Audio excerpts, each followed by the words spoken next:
Bon, voilà donc un exercice. On considère le graphe suivant. Écrire la matrice associée au graphe. Alors, je vous donne 3 minutes pour essayer d'établir la matrice d'adjacence ou encore la matrice associée à ce graphe.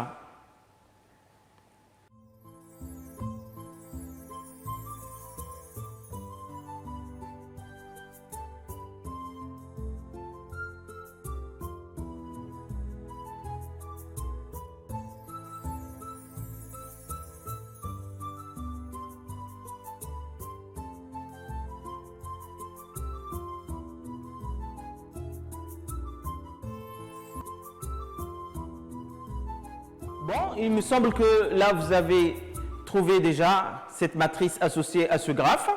Nous allons procéder à la correction. Alors, nous allons commencer par le sommet 1. Est-ce que le sommet 1 est relié à lui-même? La réponse est non. Donc, 0. Est-ce que le sommet 1 est relié au sommet 2? Ces deux sommets ne sont pas adjacents, donc la réponse est non, et c'est 0 dans le deuxième terme de cette matrice. Est-ce que le sommet 1 est relié au sommet 3? Oui, mais le sens, vous voyez, de la flèche n'est pas bon. Donc, on ne peut pas aller dans ce sens de 1 vers 3. Donc, ça serait toujours 0. Et enfin, pour cette première ligne, est-ce que le sommet 1 est relié au sommet 4? Non plus. Je passe au sommet 2. Est-ce que le sommet 2 est relié au sommet 1? Non, ces deux sommets ne sont pas adjacents. Est-ce que le sommet 2 est relié à lui-même? La réponse est non, il n'y a pas de boucle. Est-ce que le sommet 2 est relié au sommet 3? Non, le sens n'est pas bon. Est-ce que le sommet 2 est relié au sommet 4? La réponse est oui. Nous passons au sommet 3. Est-ce que le sommet 3 est relié au sommet 1? Vous voyez bien que ces deux sommets adjacents, le sens est bon. La réponse est oui. Est-ce que le sommet 3 est relié au sommet 2? La réponse est oui. Est-ce que le sommet 3 est relié à lui-même? Eh bien non, puisqu'il n'y a pas de boucle. Et est-ce que le sommet 3 est relié au sommet 4? La réponse est non. Le problème, c'est le sens. Dernier sommet, le sommet 4, est-ce qu'il est relié au sommet 1? Oui, c'est bon. Est-ce que le sommet 4 est relié au sommet 2? Oui, mais le sens n'est pas bon, donc c'est 0. Est-ce que le sommet 4 est relié au sommet 3? Oui. Est-ce que le sommet 4 est relié au sommet à lui-même? Pardon. La réponse est non. Voici donc la matrice associée à ce graphe. Maintenant, nous allons voir le nombre de chaînes de longueur n.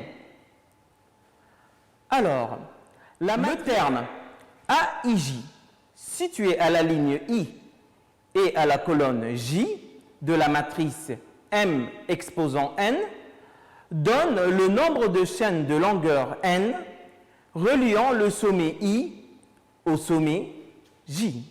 Je répète, le terme AIJ, situé à la ligne I et à la colonne J de la matrice M exposant n, donne le nombre de chaînes de longueur n reliant le sommet I au sommet J. Voici M exposant 4, la matrice M exposant 4. Alors, il y a 5 chaînes de longueur 4 reliant le sommet B au sommet A. Il y a 5 chaînes de longueur 4 reliant le sommet B au sommet A.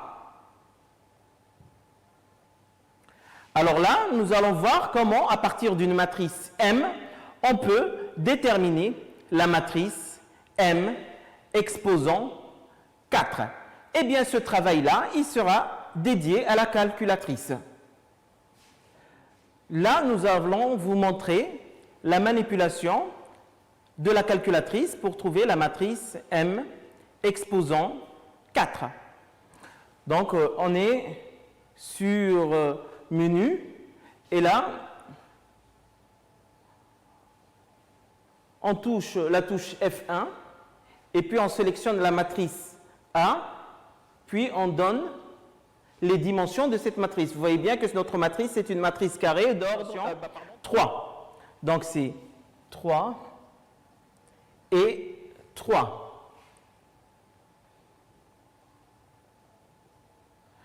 Donc, là, on va compléter la matrice. Premier terme est égal à 1. Le deuxième terme est égal à 0. Le troisième terme est égal à 1. Alors, deuxième ligne, premier terme est égal à 1. Deuxième terme, 0. Et troisième terme égal à 1. Enfin, dernière ligne, premier terme égal à 1. Et puis, nous avons 0, 0. Maintenant, nous allons sortir et on va calculer M exposant 4. M exposant 4.